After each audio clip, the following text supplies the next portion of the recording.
जय Hind. Indian news analysis के एक नए एपिसोड में आपका स्वागत है। और आज के इस वीडियो में हम बात करेंगे तेजस मार्क 2 को मिलने वाले एक ऐसे सेंसर के बारे में, एक ऐसे सिस्टम के बारे में जो इसको एक खूंखार शिकारी तो बना ही देगा, साथ ही साथ अपने श्रेणी का सबसे एडवांस फाइटर जेट भी बना देगा। तो चलिए शुरू करते हैं आज का अपना ये वीडियो और जानते हैं ऐसा कौन सा सेंसर जो है वो तेजस मार्क 2 को मिलने वाला है।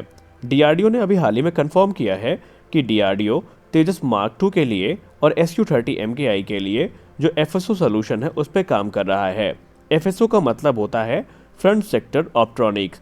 आइए जान लेते हैं ये क्या है बेसिकली। दोस्तों, ये एक पैसिव काउंटर स्टेल्थ सोल्यूशन होता है जो एयरक्राफ्ट की ट्रैकिंग कैपेबिलिटी को और आइडेंटिफिकेशन कैपेबिलिटी को काफ़ी ज़्यादा इन्हेंस कर देता है। अगर हम FSO को डिटेल में डिस्कस करें तो ये कुछ और नहीं बल्कि इंफ्रारेड सर्च एंड ट्रैक और कॉम्बैट आइडेंटिफिकेशन सिस्टम का एक कॉम्बिनेशन होता है जो एयरक्राफ्ट को इस चीज़ के लिए इनेबल करता है कि एयरक्राफ्ट पैसिव मोड में ही जो एनिमी टारगेट्स हैं उनको सर्च कर सकता है, ट्रैक कर सकता है और उनके बारे में जानकारी भी प्राप्त कर सकता है। साथ ही साथ ये एयर टू एयर अटैक और दूसरे जो वेपन फायरिंग है उनको कंट्रोल भी करता है। इंफ्रारेड सर्च एंड ट्रैक की अगर हम बात करें तो ये मल्टी टारगेट को पैसिव मोड में डिटेक्ट करने के काम में आता है। इसका जो फंक्शन है पूरी तरीके से ऑटोमेटिकली होता है और ये काफ़ी लॉन्ग रेंज तक अपनी जो नज़र है वो एनिमी एयरक्राफ्ट पर बनाए रख सकता है। दूसरा होता है कॉम्बैट आइडेंटिफिकेशन सिस्टम। ये एक मल्टी मिशन लॉन्ग रेंज का विजुअल आइडेंटिफिकेशन प्रोवाइड करता है। इसकी सहायता से ग्राउंड टारगेट्स की या एरियल टारगेट्स की थ्री ट्रैकिंग और उनकी पहचान की जा सकती है। साथ ही साथ एयर टू एयर मिसाइल और दूसरे जो वेपन है उनके ऑपरेशन में भी ये काफ़ी ज़्यादा मदद करता है।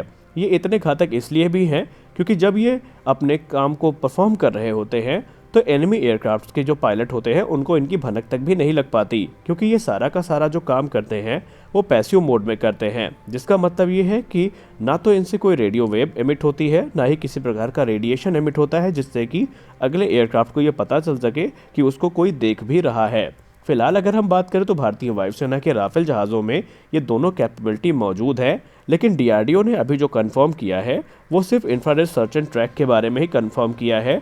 अभी ये नहीं पता चल पाया है कि जो दूसरा मेन इक्विपमेंट है इसमें वो बनाया जा रहा है या नहीं। डीआरडीओ ने ये कहा है कि फ़िलहाल तो हम इसका इस्तेमाल तेजस मार्क 2 में करेंगे और बाद में जो SU-30 MKI के OLS-30 infrared search and track system है उनको इससे रिप्लेस किया जाएगा। बता दें कि ये पहली बार अपडेट इसको लेकर के नहीं आई है। डीआरडीओ ने 2018 में इसमें काम करना शुरू किया था और उस समय ये माना जा रहा था कि ये जो फ्रंट सेक्टर ऑप्ट्रॉनिक्स है आने वाले समय में भारतीय वायुसेना के अधिकतर जो आने वाले एयरक्राफ्ट्स हैं उनमें इस्तेमाल किया जाएगा। ये चाहे किसी प्रकार का भी एरियल टारगेट हो उनको ट्रैक करने की कैपेबिलिटी के साथ में आते हैं।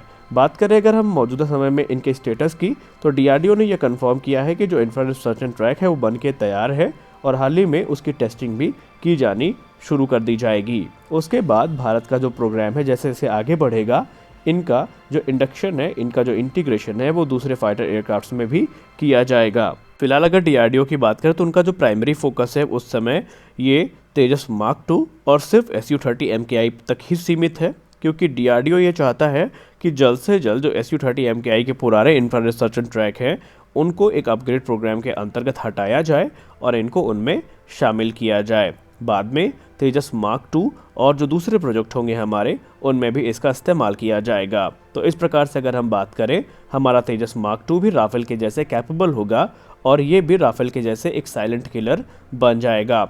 और भी दूसरी अगर हम टेक्नोलॉजीज़ की बात करें, चाहे वो रेडार हो या फिर इलेक्ट्रॉनिक वॉरफेयर हो या फिर नया कॉकपिट डिज़ाइन हो, किसी भी मामले में हमारा तेजस मार्क 2 राफेल जैसे एयरक्राफ्ट से कम नहीं होने वाला है।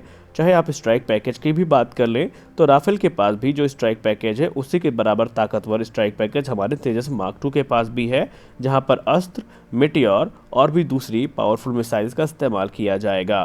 तो हम शॉर्ट में कह सकते हैं कि हमारा जो देसी राफेल है अर्थात तेजस मार्क 2 है वो अपने श्रेणी के सबसे कैपेबल फाइटर एयरक्राफ्ट में से एक होने वाला है, जो कि आने वाले समय में भारतीय वायुसेना की ताकत को कई गुना बढ़ाएंगे। तो फिलहाल के वीडियो में बस इतना ही। मिलते हैं अपने अगले वीडियो में, तब तक के लिए जय हिंद।